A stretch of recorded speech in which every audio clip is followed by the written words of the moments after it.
Baik, anak didik kami, kita berjumpa kembali. Kita akan melanjutkan pelajaran kita, mengingat bahwa minggu depan sudah ulangan harian yang pertama. Ya, jadi materi harus kita selesaikan sampai materi perdagangan antar negara ataupun perdagangan internasional. Sebelumnya kita sudah bahas perdagangan antar daerah ataupun antar wilayah. Bahwa perdagangan internasional ataupun antar negara adalah perdagangan yang terjadi dari satu negara ke negara lain. Jadi sudah melewati batas-batas suatu negara, ya. Itu dilakukan melalui kegiatan ekspor maupun impor, ya. Ruang lingkup perdagangan antar negara berkaitan dengan beberapa kegiatan, ya. Mungkin yang ada di benak kita hanya barang, tapi perpindahan barang dan jasa, ya, dari satu negara ke negara lain. Selain barang dan jasa, ya, perpindahan modal ataupun investasi. Investasi luar negeri ke dalam negeri atau dari dalam negeri ke luar negeri, boleh, ya. Banyak perusahaan-perusahaan asing yang berdiri di Indonesia, tapi sebagian ataupun, ya, mayoritas pemilik modalnya dari luar negeri atau ada modalnya, itu intinya. Misalnya dulu, ya, bahkan sekarang ketika ada tambang minyak, tambang emas seperti di Papua Freeport, ya, kita kerjasama dengan Amerika. Ada PT Inalum, ya, itu beberapa negara joint venture, ya, patungan. Kemudian perpindahan tenaga kerja, ya, barangkali ada keluarga kita uh, yang tenaga kerja asing di luar negeri, ya, ya, baik sebagai tenaga ahli. Mudah-mudahan anak didik kami kelas 8 nanti ada yang bekerja di luar negeri sebagai tenaga ahli, ya. Tenaga dari luar negeri juga ada yang ada di Indonesia, ya. Kemudian perpindahan teknologi atau alih teknologi, karena itu tadi perusahaan-perusahaan asing itu berdiri di Indonesia, ya. Kemudian penyampaian informasi tentang kepastian adanya bahan baku dan pangsa pasar.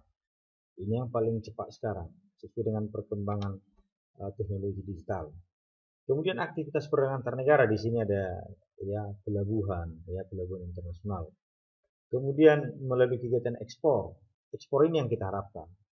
Ya, jadi tadi ada dua, ekspor dan impor. Tapi yang kita harapkan adalah ekspor yang paling banyak. Karena apa? Ekspor itu kan menjual barang dan jasa dari dalam negeri ke luar negeri. Karena dia menjual, maka ada penerimaan, ada pemasukan. Beda nanti dengan impor. Orang atau badan yang melakukan ekspor itu disebut dengan eksportir. Ya, jadi kalau misalnya ada keluarga famili kita yang menjual barang maupun jasa dari dalam negeri ke luar negeri, dia disebut eksportir, ya. Barang yang diekspor akan dibayar oleh pihak pembeli, pengimpor namanya, ya. Jadi kita mendapatkan income biasanya pakai mata uang asing atau valuta asing, misalnya seperti dolar.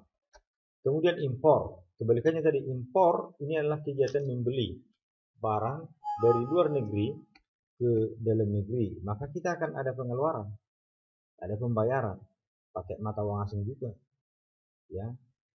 eh, yang melakukan kegiatan impor itu disebut dengan importir. Ada beberapa kebijakan pemerintah ataupun negara untuk mendorong ekspor, ya. Pertama, memberi kemudahan kepada produsen barang ekspor, penghasil. Jadi kalau ada misalnya daerah kita ini produknya sampai ke luar negeri, itu sangat didukung pemerintah, difasilitasi, dilatih, didanai. Kemudian pemerintah berusaha menjaga kestabilan nilai tukar rupiah, ya, kurs, ya, supaya eksportir itu tahu bagaimana nanti biaya memproduksi dan berapa yang harga jualnya. Kemudian negara juga berusaha menjalin kerjasama dagang dengan negara-negara lain, ya. Misalnya kita jalin kerjasama dengan Singapura. Oh, kira-kira produk kami apa yang mau diimpor Singapura, atau produk Singapura apa yang kita impor, kira begitu. Kemudian promosi, ini sangat perlu memperkenalkan produk-produk itu supaya masyarakat luar negeri tahu, ya. Kemudian, ya, lewat promosi itu, ya, tertarik mereka untuk mengimpornya, baik melalui pameran maupun media sosial, ya. Kemudian faktor pendorong ekspor itu pertama adalah keadaan pasar di luar negeri. Bagaimana misalnya pasar di luar negeri? Apa misalnya kita untung mengekspor ke sana? Ya tentu kan kita kalau mengekspor mengharapkan pasar di luar negeri harganya tinggi. Sebaliknya kalau kita mau mengimpor, kita harus tahu ya di mana yang lebih murah. Jadi untuk itu dibutuhkan keuletan eksportir. Harus pintar dia menangkap peluang pasar. Kemudian kondisi sosial, ekonomi, politik suatu negara sangat mempengaruhi. Kalau masyarakatnya menerima ya investor asing, politiknya stabil, tentu investor itu berlomba-lomba datang ke Indonesia dan sebaliknya. Baik anak didik kami, demikian penjelasan Bapak. Kemudian bisa dipahami, ini nanti dibercetanya, kemudian dikerjakan aktivitas individu di halaman 161. Mudah-mudahan bisa dipahami. Terima kasih.